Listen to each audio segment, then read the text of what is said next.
Hello, welcome to Recapping with Delora and Ashley. Please follow us on Instagram, Facebook, and Twitter at reCappin Podcast. Also, comment, rate, and subscribe on your favorite podcast platform. We're on all the things. We would love to hear your ratings of the movies and shows we review.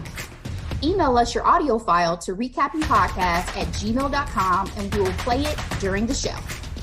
Or DM us on Instagram and we will post and read it on air. Thank you guys so much for listening. Thank you.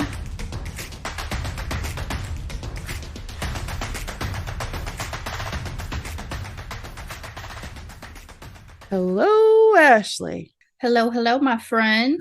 Ooh, should I say top of the morning to you? Or how you doing, Poppet? I don't know. I have never been there. You have. So you tell me what the appropriate verbiage is. Cheerio, love. Okay, I get with cheerio. Cheerio. That was probably horrible. Apologies. Y'all. I love fish and chips, so there you go. Girl, don't eat them there. You told me that. When I was over there, I was like, yes, I'm going to get the fish and chips. I'm going to even try that vinegar situation you're supposed to put on top too. Girl, don't do it. Don't do it. I'm going to guess it didn't have much seasoning. Correct. Yeah. And everyone who, was from there, they're like, get the Indian food. So the more you know. That's why they left and tried to colonize. I'm done. Go ahead, Delora.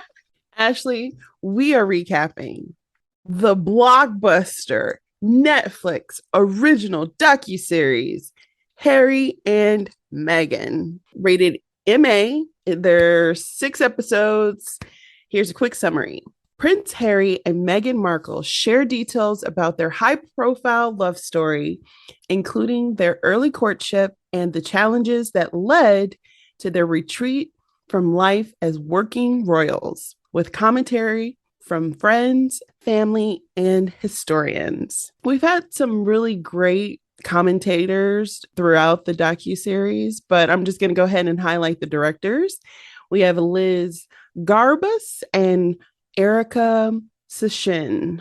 First episode premiered December 8th, the final one December 15th.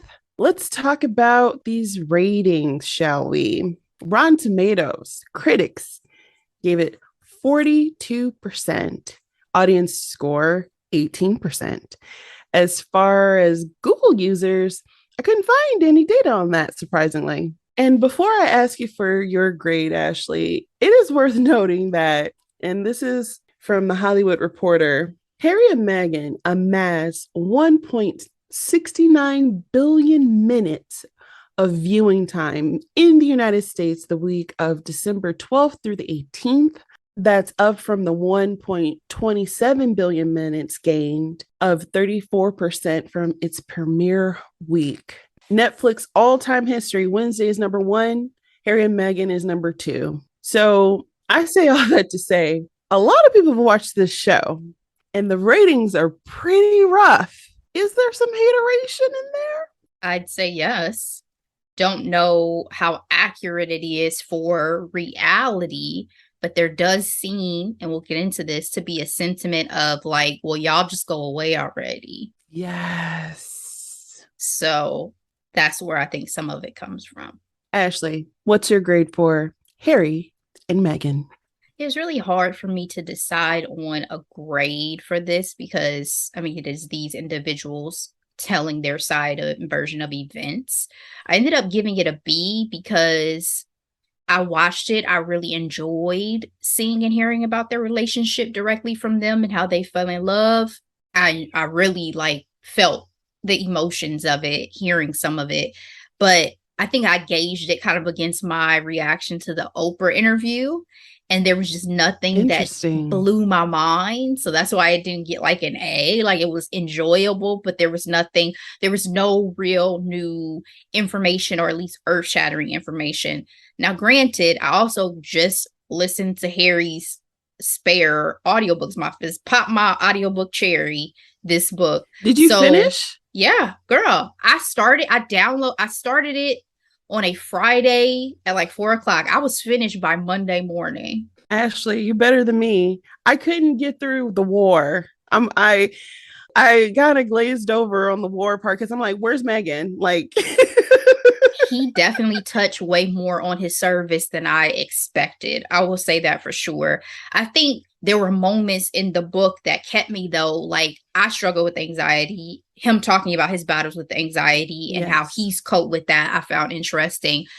Even some of the details about his family, like his relationship with yes, the Margaret, I was like, wait, what? yeah, yeah. So there were some things that kept me. And then just in general, being able to hear it in his own voice, which I think Was I really do like audiobooks for that. adore. Yeah. It was pitch perfect. I Yeah. love hearing his voice. Him Even telling how the story his in his voice. even how his tone changed in certain sections. I was like, oh, your voice Yes. just got way different Yep. in the booth with this portion of your story. So I think it's a collaboration now between that too, because I'm like, wait, what did I remember and hear from the book versus from the docu series? So again, overall, I think for me it's a B. What about for you? I gave this series, and to your point, it is very difficult to like rate a series based off of people's lives, especially because they were so hands on this particular project Yeah. due to them being silent or silenced for the majority of the relationship. But I went ahead and gave it an A because when it comes to documentaries, it was how can I put this? It was a little bit more meat on the bone compared to a Beyonce documentary. Well, if that's the comparison, yes. You're gonna with a Beyonce documentary, you're gonna get the same video she's been showing of her childhood. You're gonna get small tidbits of her creative process, and you're gonna get a glimpse of her family, and that's about it. And that's how that cookie crumbles. I really did enjoy the never before seen pictures and videos of them and their family and their relationship. It was It was very touching. lovely. Yeah, it was It was touching. lovely. If you don't do anything else, come for the candidates for this documentary. They even start to look alike over a period of time to me. I was like, damn, y'all starting to You have the think same face. so? Yeah, it's something like the in the nose and eye shapes. It's like Yeah. very similar to me. And I was like, oh my God. I get the whole thing about when a couple's been around each other for a while, they start to look alike because y'all really look alike to me now. Anyway. Yeah, and it doesn't matter about race because I can tell you, I've experienced that a couple of times. Spoiler alert. Although, is it really spoiler alert, No. Ashley? Anything you need to know is already on the internet. So no, there's no not possible. Harry and Meghan, as I mentioned, this docu series covers the couple's love story. I like to divide this series into categories of like love story, wedding, British history and reception to Meghan, family dynamics, and my favorite title, Runaway Love, named after that Mary J. Blige. No, I heard it in my head as soon as you said it. I heard it in my head. Runaway Love. All right, so let's go ahead and get started with episode 1. As Harry shares the impact of his childhood in the public eye, he and Meghan reflect on the secret early days of their unexpected romance. In this first episode, we see that Meghan is an independent single woman who is doing her own thing. She wanted to go on trips because she has the time and the money for it because, why not? She has a friend who so happened to be friends with the Prince of England. Let's talk about this really quick. Meghan Markle got the most eligible bachelor, quote unquote, in the entire world. Like, I think that's part of the hate she gets. You know what I was thinking during this scene too? I need my friends to post me more on their Instagram stories. Clearly, widen my dating pool, people. Who would have thought? Touche, friend. Touche. He knew she was it from a Snapchat picture with dog ears and a tongue, Ashley.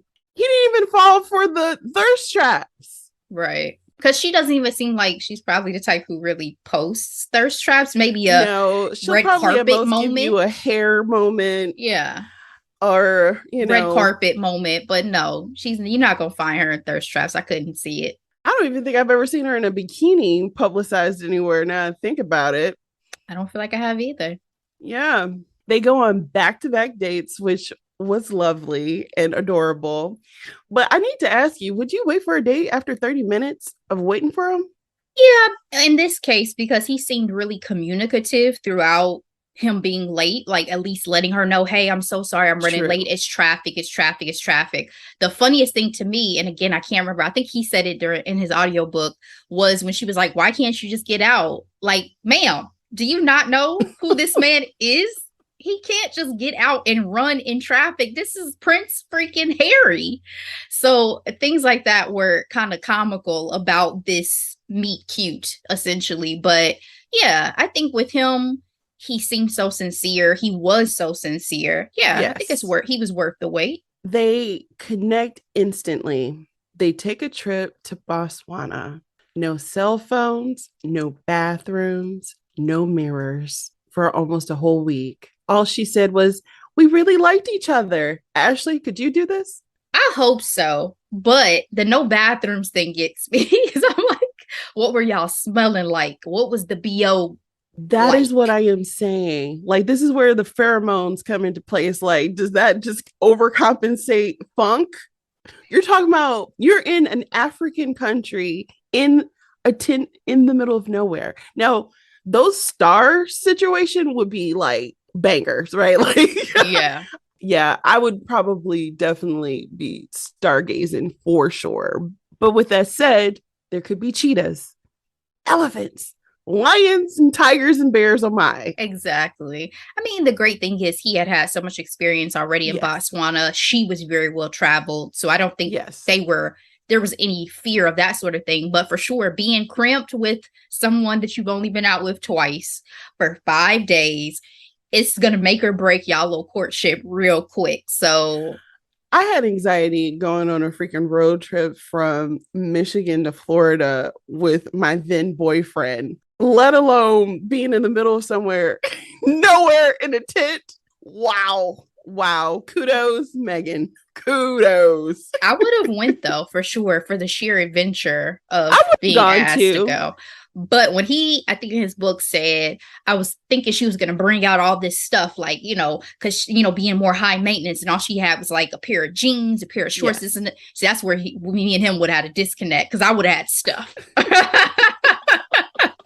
I was like, oh, Harry, I wouldn't have been the one because, oh, no. I want to also mention Meghan has infamously claimed that she had never Googled him and that she only looked at his Instagram. Do you believe her? And is it possible to not Google someone in today's dating environment? Maybe it is for her. I can't imagine it, especially again, this is not just your everyday dude. I Google everyday dudes, let alone you know what I'm saying? You don't want to just, I think her explanation of saying, and again, she is a actress, her explanation of saying she didn't want to because she didn't want to get other people's perceptions of him. She wanted to see the way he portrays himself. And you get that via his own social media. That clicked for me because maybe when you're in the public eye, you feel that sort of way, But as a regular Joe Schmo, it sounds absurd. I agree. Yeah. Her statement on that made a lot of sense for me as well. In this first episode, they start talking about the problematic relationship between the royals and the press, and they highlight Harry's growing up and his mother's struggles and an eventual death. We're going to do a little bit of hopscotch in here. As I mentioned, I was able to get through the first full section of the book. I really did try, but the war section was very hard. All we talked about was looking at monitors with nothing going on in sand. And I'm just like, where's Meghan? Where's the escape? In section 3. I didn't want to skip. I should have skipped, but I didn't want to skip. Mm-hmm. But my first impressions on his childhood is that after his mom was gone, he had no one. The fact that I was under the assumption he had a close relationship with his brother, but apparently he did not. Yeah, I was not surprised to hear some of the revelations about his relationship with his brother being, sibling rivalry. And obviously that gets turned up a notch when you're royalty, apparently. But it was still sad, especially because, like, there's times when they were in school and you just want to pretend like you don't know me. You want to act like Yeah. we're strangers. But you're literally the spare in all things, Ashley, including body parts. It's a mindset that I can't really grasp. And I think he even mentioned that he doesn't think too deeply about it because it just is what it is. But I definitely think there was a longing from him for more substantial connection within his family relationships, even when he spoke about his father and the fact that his father, because he was an older dad, was not necessarily the most loving or available to them to do a lot of things when they were younger. Yeah, I mean, I sense that there's more formality within that family, but to what extent you've never actually known until we heard it directly from him. And I'm sorry, guys, that I'm skipping back and forth between the documentary and his book. I'm just, again, it's all jumbled in my head now. I wanted to like fill it in just a little bit because it's one thing to watch this series and it's another thing to read the book. And honestly, frankly, I was scared that it was going to be a lot of the same things, but there were tidbits. There was enough information for both things. And I was there was a lot to get from the book. I was very relieved for that because one of the questions I have for you, and I'm just going to go ahead and ask you, it's like, is this too much too soon? Like, I know they were very adamant about getting their side of the story out for the world because, frankly, the British media has been framing everything about their lives for the last, 5 years, right? No comment was the stance of the day. Having the series come out in December and having this #1 best-selling nonfiction book of all time come out just literally a month later. Is it now the best-selling of all time? Girl, yes. Jesus. It sold over 1 million books in 24 hours. Looking at CNN, Prince Harry set a record with his tell-all memoir, Spare, after the English language version sold more than 1.4 million copies in its first day of publication. Wow. Well, for all the haters, they making that money, baby. So if your question is it too much too soon? That's really up to them. But it is for us, though, because we're consuming it, right? I totally get what you're saying. I think the way I look at it, though, because maybe, too, I don't inundate myself with it unless I choose to. I didn't have to watch the doc. I didn't have to read the books. I can avoid as much of it as I want to. So is it too much too soon for me? No. The reason why I say is it for them, because I always still think about the financial implications of their lives now. How much it costs for them to have their own private security, how much it costs for them to keep themselves and their family safe. Yes. And if they need to continue to churn out content to pay the bills, well, fuck it. Churn out that content, baby, and let the chips fall where they may. Because that's one of the biggest takeaways from this series for me. Yes. That's some scary stuff. Girl, well said. I feel like in this first episode, when they cover Harry's life, some of my takeaways is that he was a lost young man trying to find his way after a devastating loss of his mother.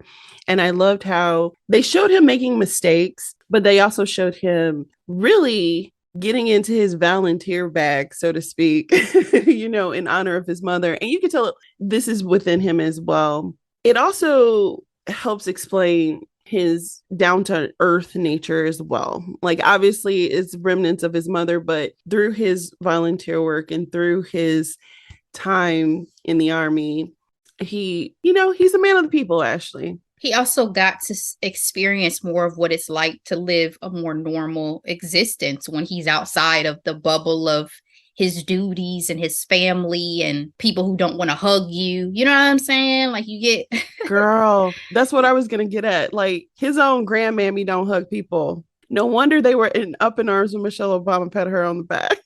There was a point again in his book where he mentioned that how his father's childhood was, and the fact that when she left for a period of time and came back home, she only shook his hand. He had a ratty teddy bear that he carried around even in his 30s Adulthood. from his childhood to be a symbol of the lack of affection, so to speak, in his own household. That Harry, we love you. I love you. You can always come to the cookout, sir. Let's go ahead and get into this episode 2. In 2016, Harry and Meghan relationship becomes public.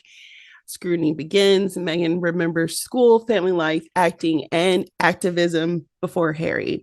So I like to consider this Meghan's episode, right? You get a lot of her growing up. She's a California girl through and through, Ashley.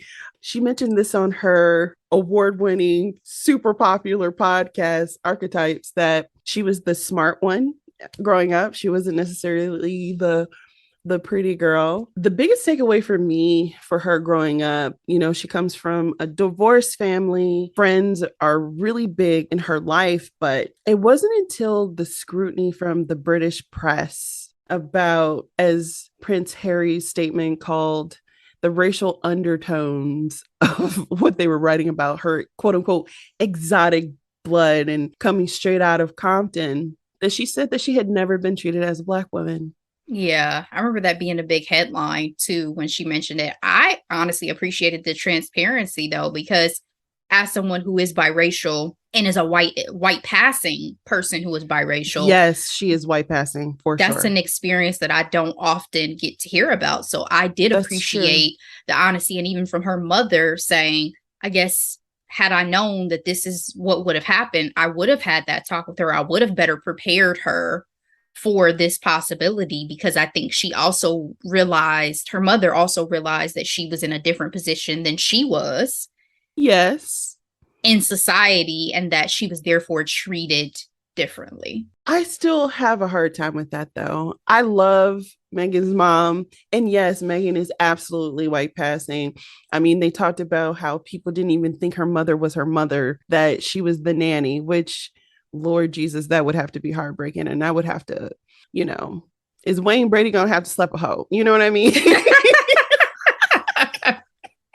Oh my gosh.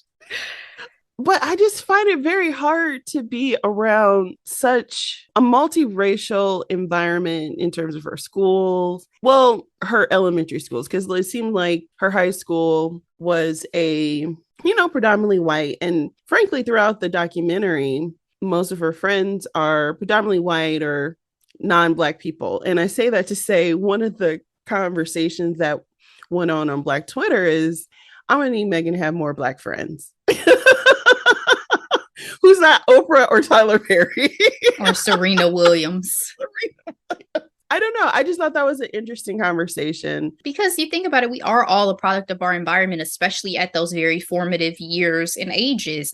I can see the difference within families of people who went to certain schools and the friend groups that they had and the results of that. So I understood it, but I also loved this deeper dive into Meghan, because when we talked about her podcast, I realized how little I actually did know about her and her backstory. So seeing even more, in particular, even more details about the relationship with her father.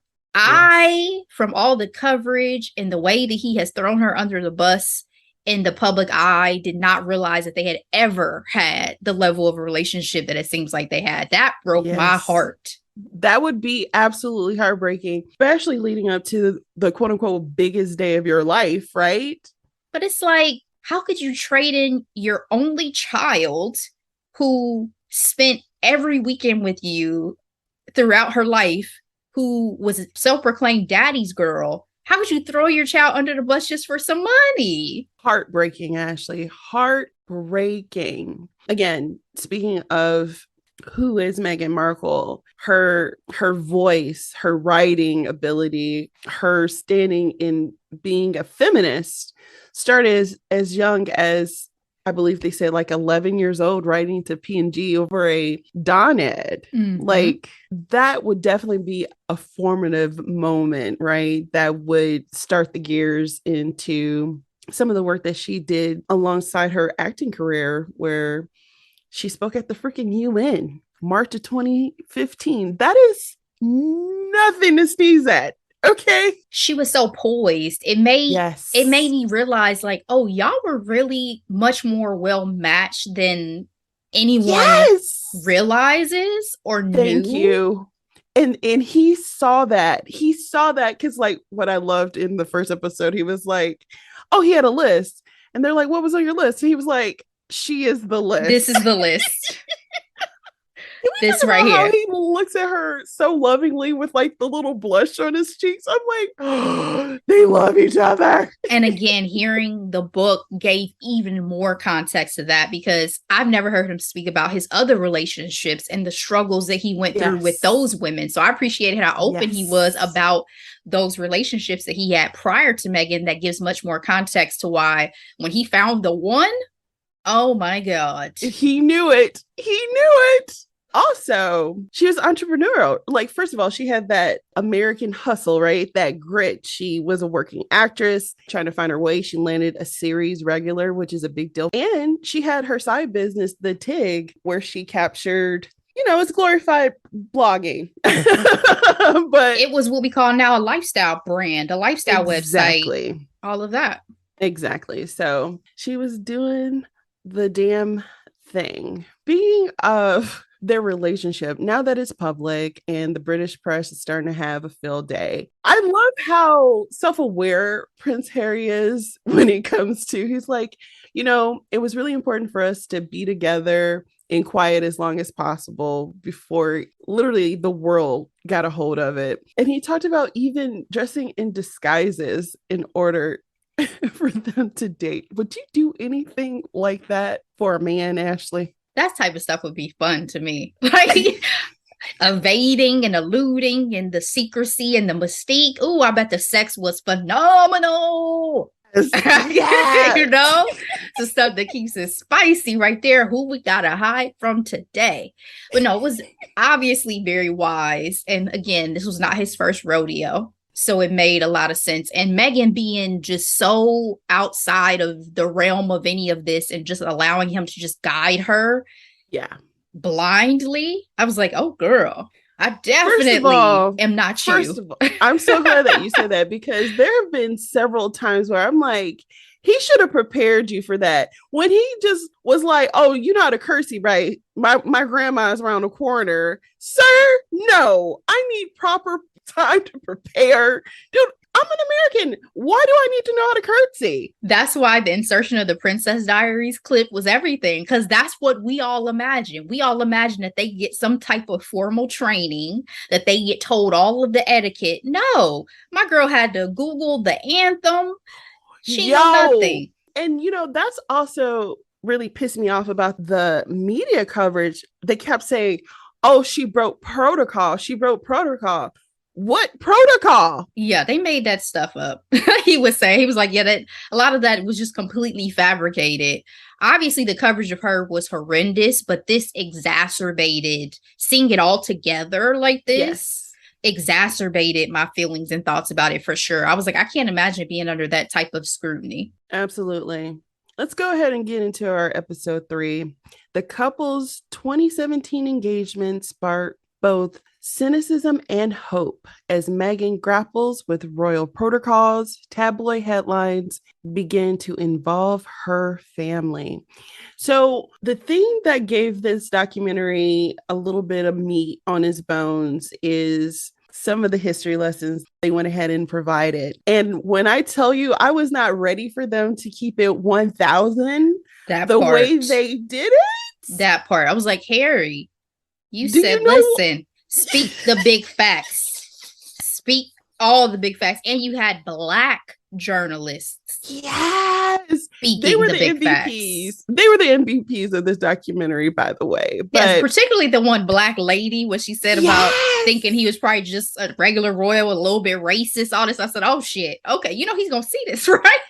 But they let it go. They let it go. It was in the final edit, baby. It was in the final edit. I literally have in my notes here, Ashley. I'm like, look at him being the woke prince. Talk about unconscious bias, sir. Yo, ancestors will be rolling in their grave. He is his mother's freaking son. That's all I got. He is his mother's son. He said, Dad, sorry. They gave us this history lesson, giving us context on what makes the British monarchy the freaking British monarchy, and how that it was essentially a PR stunt from calling it the British Empire to calling it the Commonwealth. Like most colonized society, we like to whitewash history and forget a lot of things. Not we. Not we. Not I. Not you and me. Shoved down our throats. It ain't us. Trust. It ain't us. But apparently, Britain history, it's like, oh, well, we abolished slavery in 1830. Like, what do you mean? You know, but then they went as far in this documentary to talk about how the British government compensated slave owners. It was still happening up until fairly recently through taxation. It's crazy. So they give us this lesson on the power of this monarchy that he is a part of. And they also highlight the state the world was in during their courtship and engagement announcement. And let us not forget, it was during Brexit, and over here in America, that's when 45 came into power. Everything that was originally covert was overt. Okay. During those years, and people were shameless. I know one of the running jokes on Black Twitter was like, can races be secret again? Can y'all put y'all white capes back for a little bit? Back in the secret closet you got in your house? I think they did a great job with that because it helped create an understanding of the temperature of the country and its environment. With the engagement, there was a lot of public appearances. She did her first walkabout, which he did not give her any help with, or anybody from the freaking institution that they always have to sign off on. The people loved them. They are stars. I know I kept saying that about Wednesday, but there is something about Meghan and Harry that is just that X factor that a lot of the royal family just simply do not have. Yeah, I think a matter of the dynamics between them, a matter of the fact that Harry was already favorited amongst the royal family. So him finding his princess was everything to the people. Yes. Timing of it, the fact that, you know, I think a lot of the country, a lot of them in general, probably ready to see something new, see a transition. And then also, finally, it's an actual love match. It's an actual love match. So that part. Meghan's sister, I don't even really want to give her this much airtime, but she's a monster. Her half sister has been, speaking of making money off of Meghan's ascent to the British monarchy, what I did know is that she had a freaking daughter. And Ashley, I didn't know that either. We find out that Meghan reconnected with her niece, who wasn't even raised by her sister. I'm not even about to get into that, but adopted by the grandparents. For the sister who has a lot to say about her quote unquote pushy little half sister that she didn't spend any time with, she didn't take care of her own child. I just thought it was a beautiful moment within the documentary to show really Meghan's heart. Like, I'm like, you can't be a person in Hollywood as long as Meghan has been and not hear anything bad about her. But then, like, yes, you walking up into Buckingham Palace and bullying people. I find that very hard to believe, Ashley. I also think as Americans, we just look at it way differently because our culture is a different culture. So what someone may consider to be pushy or rude, which again was reiterated in the book moments, I'm like, that wasn't pushy or rude. All she did was speak her mind or speak her truth. And the way that she comes across, I doubt she did it in a way that many people would, which means y'all are getting the soft bubblegum American version of what y'all would consider to actually be rude. Y'all wouldn't be ready for some of the rest of us. But the biggest takeaway I had about her sister was the lengths her sister went to spread misinformation. Yes. All these accounts, all this stuff. Like, you really have this little joy in your own life that this is all you have to do with your time. I'm gonna pray for you. That was sad. I was like, you are a monster. I don't know what created this within you, but she's clearly an unhappy person. Clearly. Sure enough, during one of the holiday parties, Princess Michael of Kent shows up with a racist brooch. You think that was intentional? I have no idea. It just seems like it was probably ignorance, if nothing else. But would they have even made mention of it if Meghan had not been dating and been with Harry at that point? Would it have even been a matter of discussion, is the question. Because how much of that stuff has probably gone on over the years. Listen, it's their everyday way of life, right? So it's like, oh, what do you mean? Exactly. What do you mean? Y'all walking around with diamonds dripping with blood, historical blood. So I don't know what y'all consider to be offensive or not. Another takeaway from this episode that I think it's worth mentioning is Meghan's wardrobe. She mentioned that she intentionally wore muted colors. My question to you is, how often do Black women / women of color shrink themselves? Dim their light, right? In her case, again, getting more context to her childhood, her feeling lonely, wanting this big family, coming in under this microscope, wanting to blend in, wanting to not cause offense. I understood it. And let's be honest, Meghan Markle looks great no matter what freaking color she wears. Yes, exactly. But unfortunate, again, that we're getting the side of things of, I really just wanted to get along with everybody. I really, really tried my hardest and did everything I could possibly do to integrate myself with as little friction as possible. And it just was never enough for them. It was never enough. And these are her in-laws. Like, yes, they're royals, but imagine coming into a family with your in-laws and just not being able, you're doing everything you can and just not being able to really connect. Crazy. Sorry, except for Eugenie. Shout out to Eugenie and Jack. Yes. The MVPs out here. Exactly.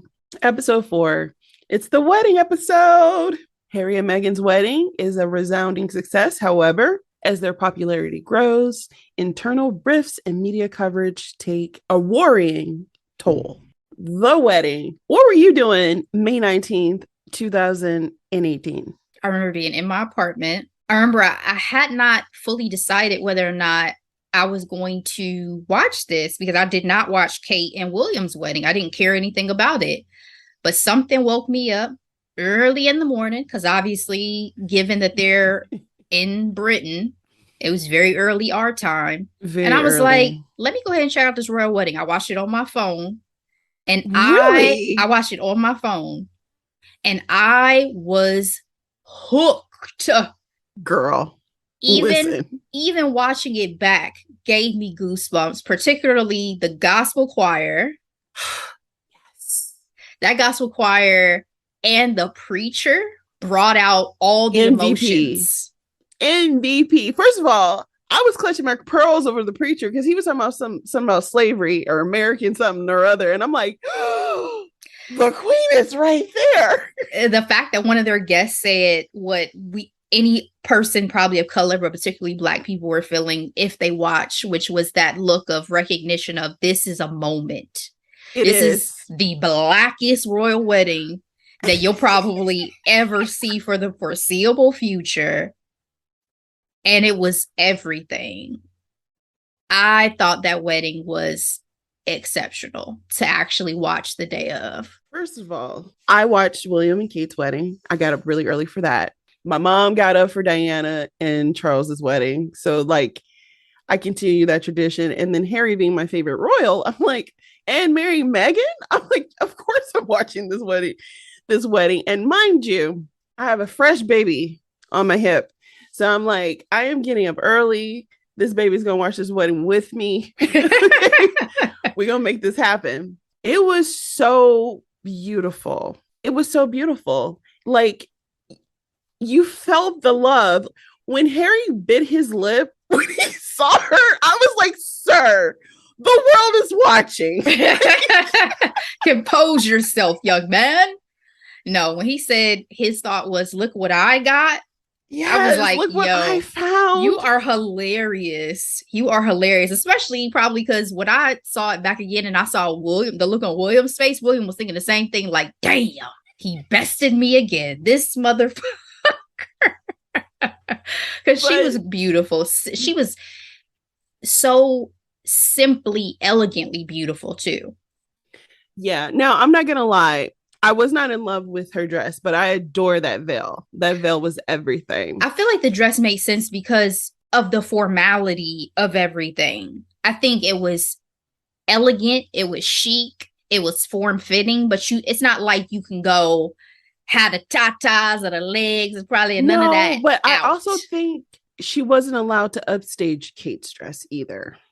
I think there was a level of politicking on that front too. And I don't even remember what that woman dress looked like. So that's don't matter. It was gonna be more memorable because of who was wearing it. Didn't matter what the dress actually was. So I thought she was beautiful. Were you surprised that Prince Charles walked her halfway down that aisle when her dad wasn't able to show up?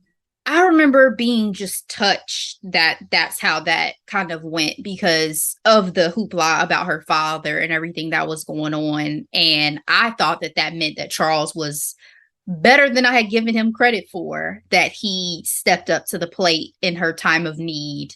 And it sounded like she may have felt that way at the time too. So at that time. Yep. I chose my words very, very carefully. And those wedding pictures were everything, especially at the reception. I'm like, y'all look like y'all had a good ass time. And Idris as the DJ had no idea. Yes. Love it, love it, love it. A lot is going on in this episode because Meghan is an official Her Royal Highness. She goes on her first engagement with the Queen. Everyone talked about how she had the Queen in stitches. They move onto Kensington Palace grounds in the Nottingham cottage. According to Oprah, no one would ever believe it. And couldn't you hear that in the Oprah voice too when they said it? Absolutely. Especially because Oprah was like, this is smaller than my basement in one of my houses. My dogs have better accommodations than this. I guarantee you that's what she was thinking. Not a Prince of England. And that's the thing. Perception and reality are so vastly different. So different. Seeing the peaks behind the curtains has been fascinating for that alone.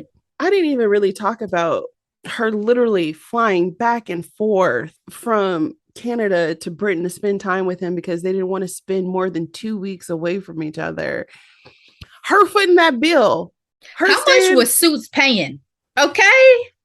How much was Suits paying? She had her own money, unlike him. She absolutely did. That's what I'm saying. How much, like, she wasn't making no chump change on that show.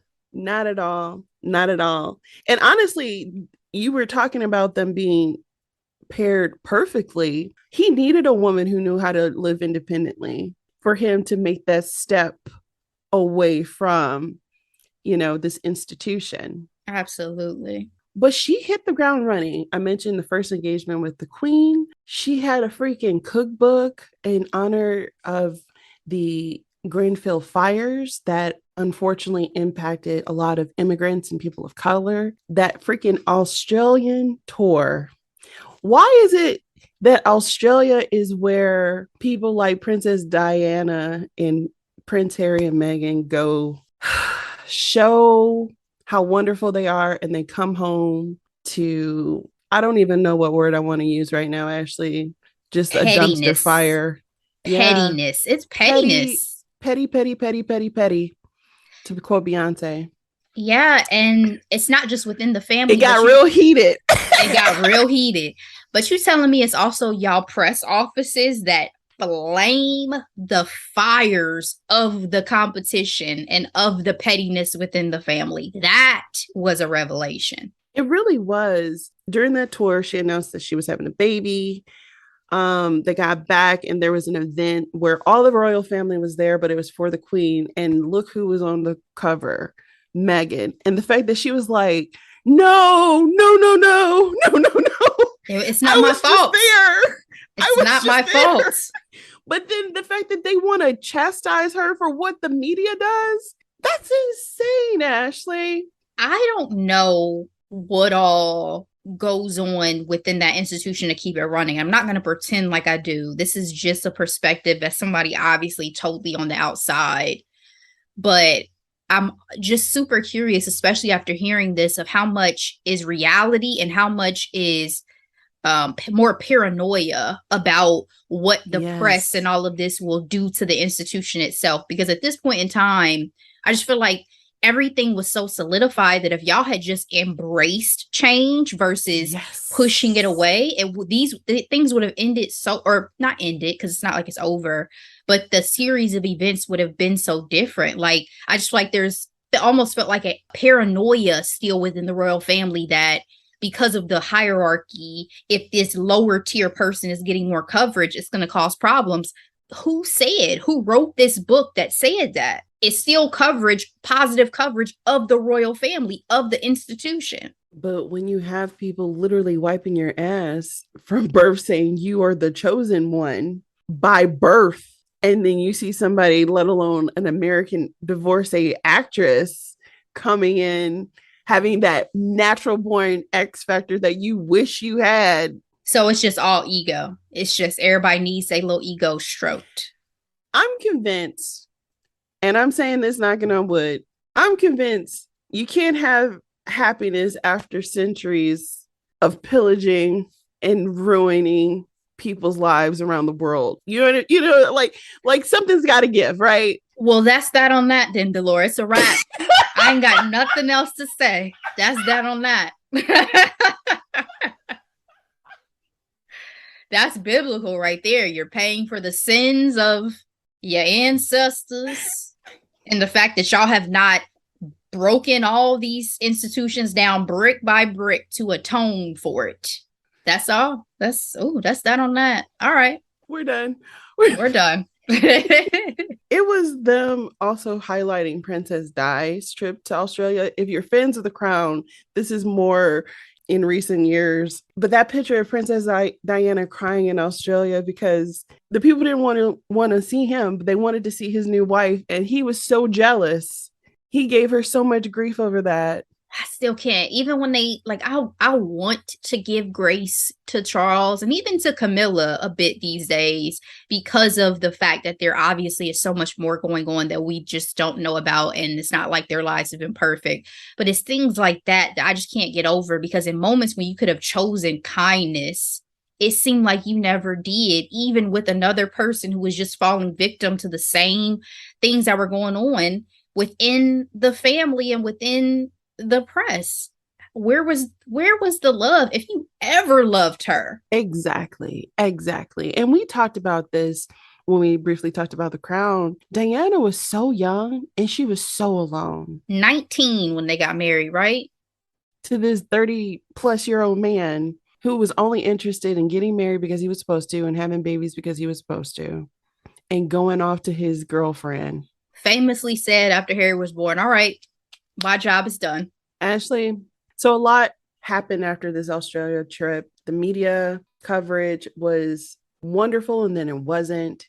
There was a splitting of offices between Prince William and Prince Harry's interest. Meghan, during this entire time, is very much pregnant. And when I tell you the hormones that go on during, that time in your life and getting that type of vitriol, the fact that she said it would all stop if I'm just not here, and then her friends wanted to do something, and they had that People magazine article. This was very sad to watch. Unimaginable, unfathomable, unless you walk in those shoes.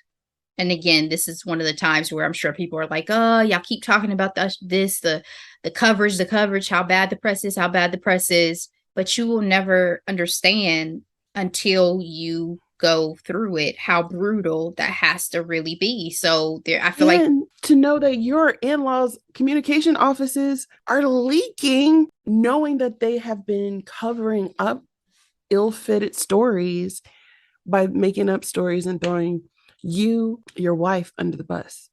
Crazy. Yeah, I think that their intention with this documentary, with the book, with everything, is to continue to shine a light on the issues with the press, because they just feel like if they don't have the voice to amplify and hopefully create change, who will and who does? So I've started to see it almost as like a campaign of like, here's the reality. Hopefully we'll telling our story will help to do something about it so that nobody else has to go through this the way that we have. So when everybody's like, shut up, go away, why are you talking so much about all this stuff? I think that's one of the biggest reasons. I agree. And this is their life and their story. And I feel like they are allowed to talk about it. Absolutely. I mean, there's some critique like, oh my goodness, you're a prince of England and, y'all are living first world problems. But I feel like those death threats are very real. The fact that your own family doesn't support you enough and literally take away your security, that's a problem. And you need to say something about it.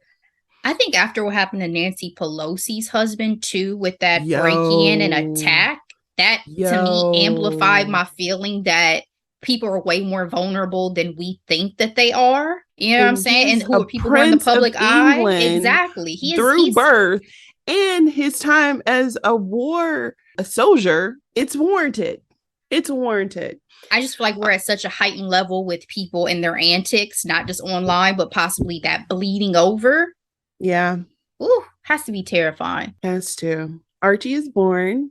Of course, it's a media stir up when they do not do the traditional walkout, literally an hour after giving birth, which was always insanity to me. I'm like, you're obviously wearing a diaper. Why are we doing this?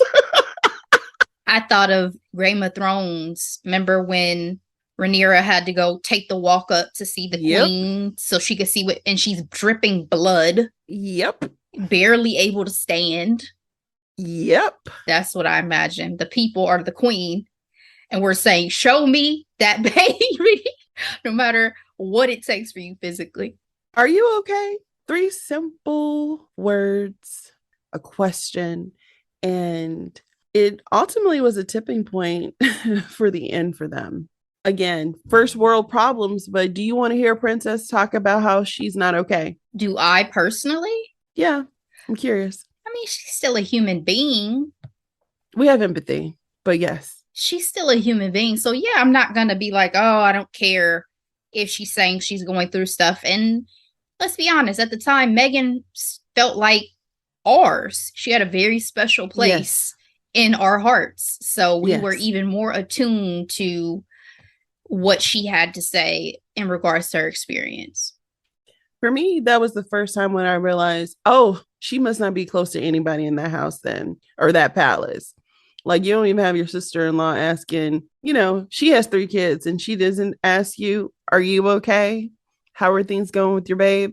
That was a flag for me. All right, episode 5. After a private correspondence with their family are leaked, Harry and Meghan make a critical decision, and ensuing online campaigns turn chilling. So this episode talks a lot about their lawsuit. So they really did something that the royal family has never done, and that's sue. This comes shortly after a letter that Meghan wrote at the direction of senior royals to her father is leaked to the press. The couple decides to go to Canada to take a breather because a lot is going on. There's a lot of back and forth on their next steps because, them stepping out on this lawsuit was, the straw that broke the camel's back when it came to their relationship with the institution. I was really fascinated by the fact that there was an opportunity for them to move outside of Britain.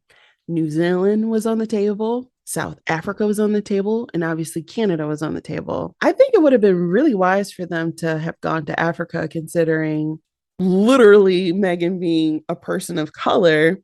And they made this note multiple times throughout this documentary that the Commonwealth is made up of 50 countries and like 2.5 billion people, and most of them are Black and brown people. So to have Harry, and Harry is about that wildlife. Wildlife. He found himself in Africa, the way he speaks about it within his book. But their conversations somehow keeps leaking. Ashley, Sabotage. he does it in the book too, and I'm sure there's more once I finally make it to the third act. But he's candid on his thoughts on his father and brother's communication offices. Like he thinks Camilla's a snake. I'm putting it into generalizations here, but I don't know. That was my interpretation. What did you think? I definitely think that all of the infighting that went on exacerbated probably the tension that was already there. But in terms of this particular incident of sabotage, I was like, is this the folks who work for these people who are doing things to sabotage him, or is it the family themselves? I wish I knew that question. I wish I knew I whether or feel not like they do things without the directive of Charles and William, because there are employees who are like that, who are like, I'm still going to do what's in the best interest of my principal, as they called them. true, but I think it's a little bit of both because their principal has the authority to call them out on their sugar honey iced tea. For sure. It Doesn't mean there was aren't some bad, even really bad apples within the bunch who will do some shady-ish, though. Not excusing the royals at all. But I knew they were shady when they didn't want to have this conversation with Meghan involved. They waited till she left to go back to Canada to have a discussion on where she and Prince Harry are going to land. Very frustrating for her. Very. Speaking of leaked correspondence, so obviously they made their Instagram post that was very infamous. Like that was such a big deal. I think we talked about it in our quick headlines and hot topics back in the day. When they Probably. were like, this is nice. We're stepping back, not down, but back. When Prince Harry said that article about his brother bullying them out, and then they had like, oh, there's a joint statement between the brothers saying that'll never happen. He was like, I had nothing to do with that. Crazy. Their farewell week was something of legend because the wardrobe alone, Ashley, let's talk about some fun stuff here. It was heartbreaking because you can tell they really loved the work. But what I love the most is how much people still showed them love during their final engagements. Like, it's like if you had that much public support, would you still put up with the bullshit that went on during, in the institution? No, I mean, I think it had become an impossible situation. When someone becomes suicidal, Yes.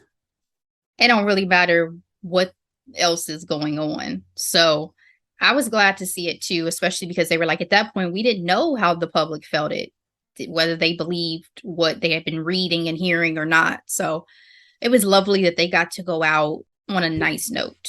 I love that Harry was like, it was my decision to go. Meghan never said to go, but I'm like, I think his book actually helped with that narrative too, in my personal opinion. Like, he has always been his own man forever and always. And so if he was like, oh, I'm done, we're going, you're going. They always just wanted to turn her into a villain. So I wanted to talk to you about this fashion thing. Did you have a favorite look from the rainbow of color that Meghan had on that farewell week? I don't remember if I had a favorite look. I just loved the unleashing of the full power of her fashion desires. I remember the green was a real standout with the little Yes. bond or the little, I don't remember, with fascinator, I think is what you call those Yes. hats. Just because it was very chic. But all of her outfits were chic. So I loved all of them. I mean, that blue outfit with her and him in the freaking rain, give me, just stop it. Just stop it. It was too much. It was picture perfect. The red was gorgeous. And then to your point, the green. I think they did a really good job talking about the sadness that went on during their final week or farewell week. In the documentary, they talk about the death of a dream and how much her being in the monarchy, how impactful her representation would have been. And the fact that they didn't have the capacity to fight for her is a damn shame. They're lost for sure. It's them showing all the really bad tours, the awful, awful photo ops with Kate shaking hands with people through gates. And then, did you see that? Do you remember that? Mm-hmm. I was just like, they have no shame. Like they were like, they show, yeah, of course, you have Meghan and Harry hugging all the children of, the world. And then it's like those awful, awful tours from their relatives.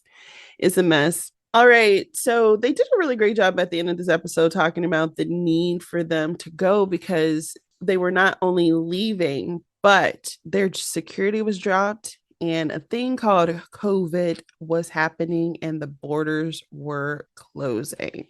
Episode 6, the couple arrive in California where a friend takes them in.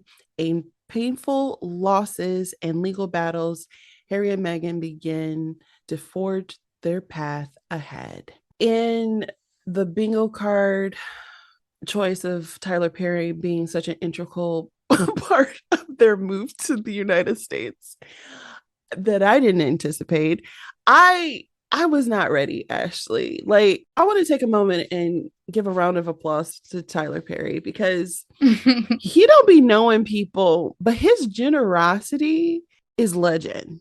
He covered Whitney Houston's plane ride, her final plane ride from LA to New Jersey. He's done so much for so many people. And obviously, a lot of it doesn't come out, but when you hear about it, you're like, what? Tyler Perry flew out and housed a fleeting Prince of England and his wife and said, stay as long as you need to. And didn't know anything about this girl. It was wild. I remember when the story broke that he had been keeping them in his house and everybody's like, what? What's the connection? So then to get even more information to know that he merely just texts her to say, hey, I'm praying for you. I know we've never met X, Y, and Z. And then he's like, if he does this for strangers, what does he do for friends and family?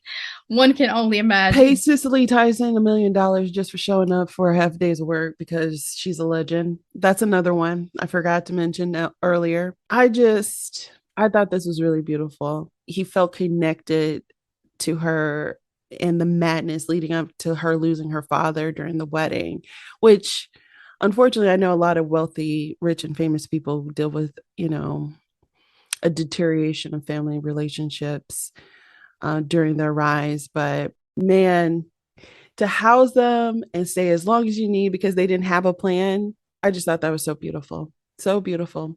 I was not expecting him to be named Little Lilibeth Godfather.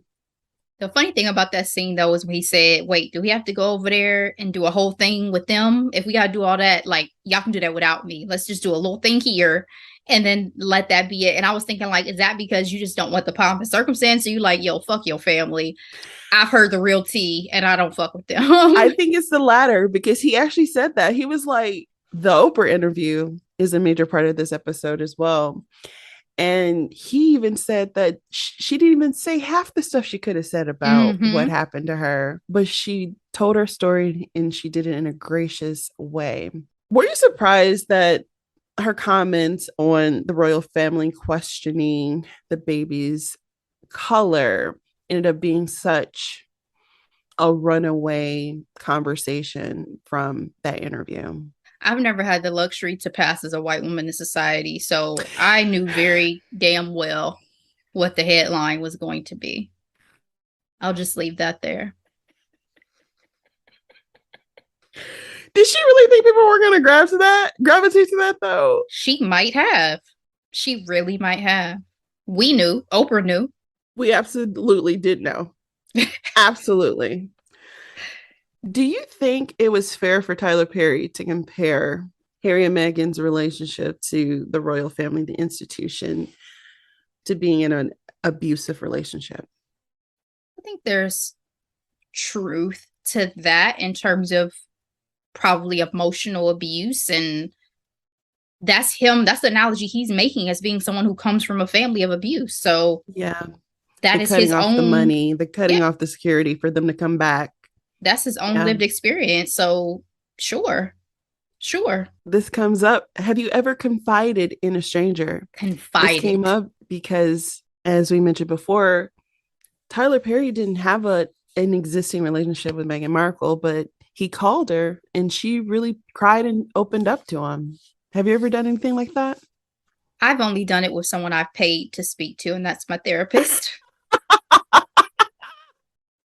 I don't have the reach of a Meghan Markle where I have anyone of note that I can think of that I've just had a casual conversation with. But I will say that there have been times in life where you may be going through something and you're talking to somebody you don't know well, and they just catch you at a moment and you reveal a truth that you maybe haven't shared with anybody else about what you're Yes. going through at a particular moment or how you feel about something in a particular moment. Yep. Because those people don't have any notion or preconceived thoughts about you, and Yep. they're coming from a very different place than your friends or family. Yep. I have. When I was pregnant, I was in shock, and it was so early that I didn't feel comfortable telling anybody, any friends or family, frankly. And I remember being at the grocery store and I ended up talking to somebody randomly and I was like, yeah, I'm pregnant. And it was like, it kind of made it real. You know what I mean? And they were so happy and like being in a state of shock, you're like, oh, this is happy news. So like telling this news to people and seeing the reaction to it, it was like, huh. It was a moment and I thought it was worth asking. So a lot happened in this final episode. We got a chance to see Harry and Meghan win their lawsuits against the British tabloids. Harry frankly said that he does not expect any type of genuine accountability or apology from his family. And so he's moving forward with him and Meghan's life and family. Meghan's niece is back. So we didn't really get a chance to finish that conversation. So she was able to reconnect with her niece, but because of the drama leading up to the wedding with her father and her half sister, for quote unquote optics, Ashley was not invited. That really hurt my feelings. I'm sure it hurt hers. I'm glad that she was so open hearted once the door opened back up for them to reconnect. But it was sad, especially because she knew that yet again it was the result of things that her mother was doing. Like, you already didn't raise this child. Now you're interfering in a very Girl, important relationship in her life. girl. Did this docuseries help or hurt their brand? For me or for the public? I'm open. For me, it didn't hurt their brand at all. I, like I said, enjoyed the series, obviously. For the public, I do think that there is a perception. Now, how much of it, even to the point that it talked about in the documentary, is a reflection of the reality of the wider public or just the trolls and few people and commenters. But comments I've seen from even Don Lemon, from other celebrities, from Yeah. the comments under posts, it seems like people want them to stop sharing. It seems like people want them to be silenced, want them to have more respect for his family and not share these moments and these facts. I think that's unfortunate. I think that history is not going to look kindly on that opinion because I do think that there's going to be changes that result from them speaking out. Will they be invited to King Charles' coronation? No, I I don't think don't so. think they'll be invited. They were even supposedly snubbed from like a BAFTA event recently. I saw that, but I only saw that headline and it was like under page 6, and I didn't really want to believe that. So I was like, I have to check something else. I think it's going to be a tough sale with the family for a while for any major events. So, Will Prince Harry's children get their titles? I don't know. I don't know about any of that. But at this point, do they even care? And I say that because the Prince and Princess title is automatic based off how close they are to the crown. You know, it was optional when your grandmother's the queen, but when your daddy's king, it changes things, you know? Final thoughts on Harry and Meghan. I hope that they get the closure and peace of mind that they need in their lives to live it to the fullest. I hope that these crazy kids make it, is something that I've said multiple times since all of this info has come out. Like, Yes. they better not break up. They better not get a divorce after all of these shenanigans, after everything that they've gone through. Yes. It will be very, very upsetting. So I hope that these crazy kids make it. What about you? I agree. Their love story is something that people make up on a regular basis, and it is beautiful. It's so beautiful. Like all the feels. I appreciate them telling their story, whether it's too much too soon. They got bills to pay. They live in California, they got security. They are completely cut off and they have to make a living somehow. You know what I mean? And I think they'll be fine. I I love them as a couple because I talked about them having that X factor, which they do, but you can tell their heart is in the work. And Meghan had them shook. She started hitting the pavement running. Okay, with the cookbook, with her engagement with the queen, with the reception that they had at their tours. Like I'm saddened that the pettiness and the ego of the other royal family drove them away because they were doing good work and the people saw it. They knew it, they felt it, and they saw it, you know? And Harry from his own country. He had to flee his own country. But, you know, pettiness and jealousy in the royal family is a tale as old as time. It's another Beyonce song. Jealousy. Don't you jealous me. Speaking of Beyonce, I really was about to bring her up. I really loved Harry's reaction when Meghan got a text from her. It was adorable. That's everyone's reaction. I got a text from Beyonce. What? You go call her? Go ahead. This little camera here. Don't worry about that Beyonce. Just text. Go ahead. All right. Well, I enjoyed having this conversation. Thank you, Ashley. Now it's time for Hidden Gems. All right, guys. I have 3. My first one, speaking of institutions, this is Haunt for Jesus, Save Your Soul on Amazon Prime. Oh, how was it? This film, I'm going to let you know, starring Regina Hall and Sterling K. Brown, for those who are unaware, is a satirical comedy focused on the aftermath of a huge church scandal. The first lady of the prominent megachurch, played by Regina, attempts to help her husband, the pastor, played by Sterling, rebuild the congregation. Honestly, I think I need a second viewing of this to fully digest it because there's so much nuance. And as both of us having grown up in the church and all of that, yes, there's just a lot to unpack. Okay. But this is the feature film directorial debut for writer, director, and producer Adama Ebo. And this film is based on a 2018 short of the same name she did, inspired by her own life growing up in the church. So I really enjoyed that aspect of things. Her and her sister, her twin sister, started their own production company. And I just think it's definitely worth the watch. They are both up for awards for the NAACP Image Awards for this performance. And I think it really took them both out of their boxes in ways that are interesting to see, particularly Sterling K. Brown. So, who I love, my cousin. Yes. Check this one out on Amazon Prime. My second one, Mythic Quest. This is on Apple TV Plus. I stumbled across this series. Centers on the team and office hijinks behind the biggest multiplayer video game of all time.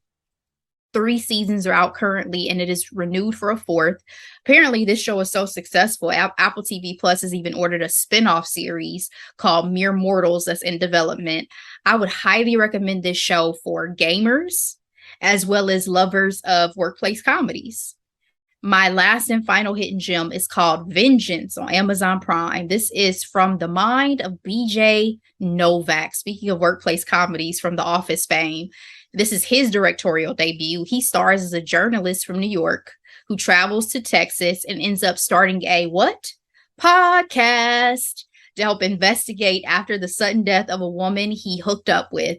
BJ stars, as well as Issa Rae, Ashton Kutcher, The message I took from this movie too was interesting. So I really need somebody else to watch it so I can talk about it and share more. But I would recommend this film for lovers of dark comedy. So there you go. Those are my 3 for this week. What about you? Thank you, Ashley. I have 2 this week.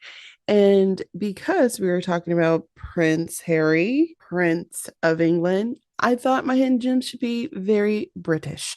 All right. So the first one is a YouTube show called Chicken Shop Date. It is created by this lady named Amelia. It's essentially her going on dates with a lot of random people, a lot of celebrities, and it's hilarious.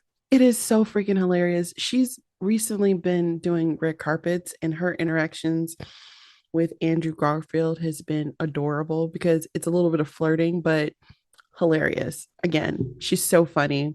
Very dry British humor, which, you know, I love. Same. But the episode that I want to highlight in particular is with the Keke Palmer, because Keke is a mess. She is a master storyteller. She don't play about her chicken. Okay. My second hidden gem is Spare by Prince Harry. Although I was unable to finish it, because I will finish it because I'm a completist. Okay. Is that a thing? A completist? I think it is. I think it is kind of, yeah.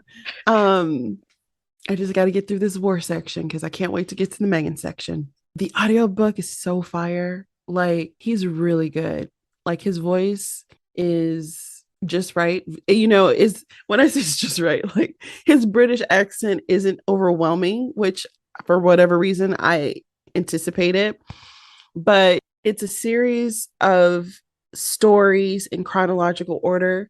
I didn't know what to expect, frankly, because when the book started, I was like, oh, these chapters are so short. But I'm like, oh, these are just different stories he's telling. Ashley, when he talked about losing his mother, and spoiler alert, only referred to her being missing and not dead.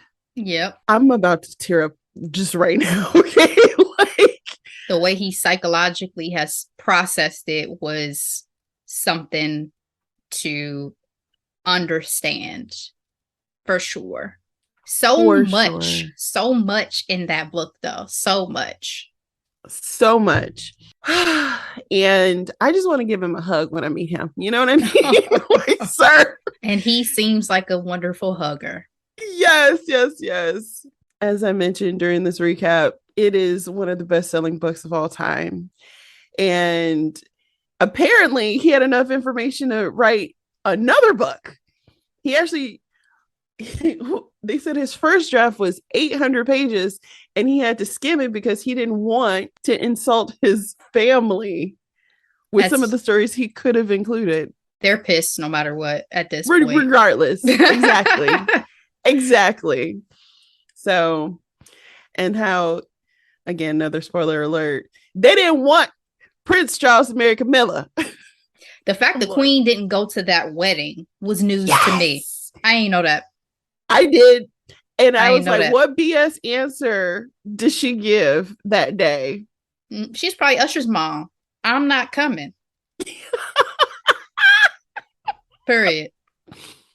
So, very insightful. A lot of, it's literally in his voice. So, highly recommended. Spare, a memoir by Prince Harry. And that's all I have for today. All right, guys. Thank you so much for sticking with us today. Hope you enjoyed.